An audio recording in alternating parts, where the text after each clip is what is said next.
We all know the saying, comparison is the thief of joy. So why do we continue to compare ourselves? Why do we continue to self-sabotage? It makes absolutely no sense. What somebody else has managed to achieve and what somebody else is doing in and with their life has absolutely no bearing on you whatsoever. Now, I'm not saying this from a place of looking down at anyone, because I find myself doing this as well sometimes. Sometimes when I see Instagram and I see someone my age who's achieved something that I feel like I should have achieved, sometimes you feel a little bit of a breakage inside almost. You feel like, wait a minute, what about me? But what if we flipped that on its head? What if we looked ourselves in the mirror and actually told ourselves how proud we were of ourselves, and in that way you're encouraging and boosting yourself rather than sabotaging yourself and kicking yourself down. You see, because one thing I've noticed about life and in business is you have to be your own biggest cheerleader. You have to be the biggest voice in your brain. If you're looking at other people to be your biggest cheerleader, your biggest voice, you will never get anything done.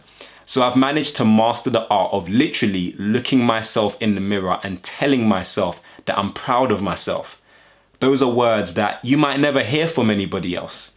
So be proud of where you are, because nobody has had the difficulties or the circumstances that you have had. They are unique to you. So comparing your journey to somebody else is simply a useless task. Now, if you know you haven't been working hard enough, if you know you haven't been putting in the grind and you haven't been doing the bare minimum, then that's something else. Because sometimes you do have to look yourself in the mirror and give yourself a kick up the behind and say, look, we're better than this. We can achieve more than this. I believe in you. But the last thing you want to do is kick yourself down to the ground. It's funny how we expect other people to treat us really well. And if someone doesn't treat us well and they call us names and they look down at us and they sabotage us, we're very quick to leave them out of our life and to block them out and not answer their phone calls and not want to be friends with them. But sometimes we are our own worst friend. We don't even encourage our own self. We call ourselves some ridiculous names sometimes and we beat ourselves down. And worst of all, we compare ourselves with other people. We need to put a stop to this.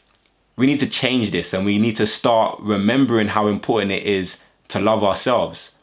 Because it's only after loving yourself can you really push forward and progress in life and in business in general.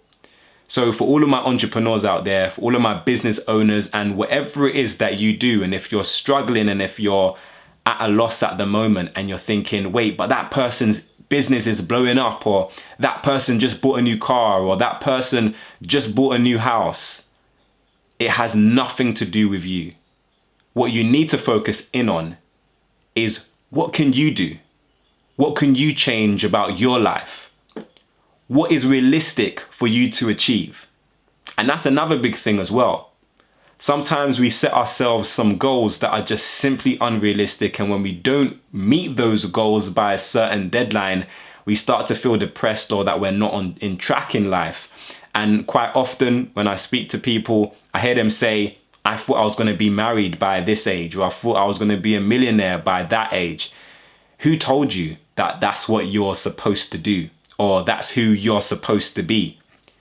Maybe we need to be more comfortable with being who we are. Maybe we need to be more comfortable with where we are. What somebody else achieves has everything to do with them and nothing to do with you. I'm going to say that again. What somebody else achieves has everything to do with them and it has nothing to do with you.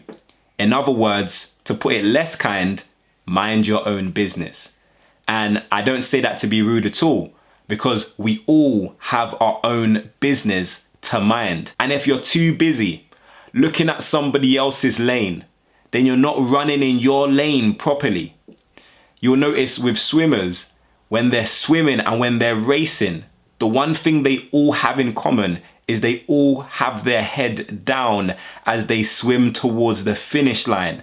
They don't have time to look over and see what other people are doing or see where they are in the race, because they only have one objective. And in order to achieve that objective, they have to keep their head down. They can't get distracted by what everybody else is doing, because that takes time away from what they're trying to achieve. And even with horses, to keep horses steadfast and to keep horses performing at the best possible ability, we put blinkers on them so that they can't see what other horses are achieving. How much more us? How much more should we blind ourselves out from what other people are doing and not attribute other people's success to what we're not doing or what we're not achieving? What somebody else has done, what somebody else has accomplished, shouldn't be a weapon for you to use against yourself and start beating yourself down about it. If anything, it should be a push forward. If that person achieved that, then you can too. They're human just like you. And whatever anybody has achieved, it's an indicator that it is possible. You might not achieve it in the same way. You might not achieve it in the same time frame. You might not achieve it on the same level. But it doesn't mean you can't use it as inspiration to keep you going and to push you forward. Comparison is a thief. It's the thief of joy. And if you don't have joy along your journey trying to achieve success, then maybe you're stealing from yourself. Maybe you need to really start thinking about what you're thinking about and start feeding yourself positivity. It's so funny how we are really careful with how we pick our friends. And if someone doesn't talk to us right or act right around us, and if someone isn't giving us the right energy or calling us negative words, we're really quick to block them out of our lives and not speak to them anymore and, be all hostile towards them. But we don't have the same energy when it comes to ourselves. Sometimes we are our own worst friend. We don't encourage ourselves. We don't say nice things to ourselves. And probably one of the most damaging things we do is compare ourselves. Why am I not more like that person? Why did that person have success and I didn't? Why are they getting things and I'm not? Well, that's an unkind thing to say, and you need to reverse it, and you need to actually look in the mirror and remind yourself how proud you are of what you have achieved. If anything, if it's stopping you from sleeping at night, and if it's causing you distress because you're trying to achieve this unattainable goal, then it's not something that's pushing you forward. It's something that's holding you back. Maybe give yourself permission to have more time to achieve your goals. Give yourself permission to not have it all together by the time you reach a certain age. Give yourself a little bit of time to grow, to develop, to push forward, to persevere, to champion on. Don't compare yourself, because your journey is completely different to anybody else's.